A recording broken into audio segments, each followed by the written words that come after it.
Hi friends, Tirunelveli திருமண்டலத்தின் இந்த வார திருவசனத்தை படிப்போமா?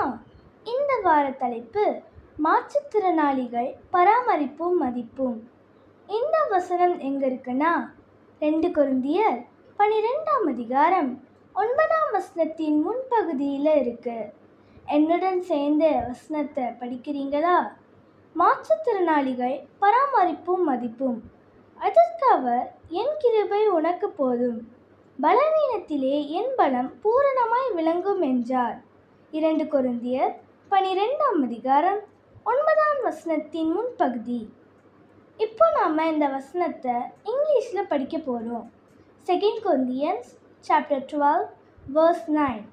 Disability, care and honor. But he said to me, my grace is sufficient for you, for power is made perfect in weakness. 2 Corinthians chapter 12 verse 9. இந்த வசனத்தில் சொன்னது போல நம்முடைய பலவீனத்திலே அவருடைய கிருபை பூரணமாய் விளங்குகிறது. இதை கேட்கிற உங்கள் அனைவரையும் கர்த்தர் தாமே ஆசீர்வதிப்பாராக. ஆமேன். மீண்டும் நெக்ஸ்ட் வீக்கில் நியூ பைபிள் வேர்ட்ஸோட உங்கள் அனைவரையும் மீட் பண்ணுறேன். பாய்.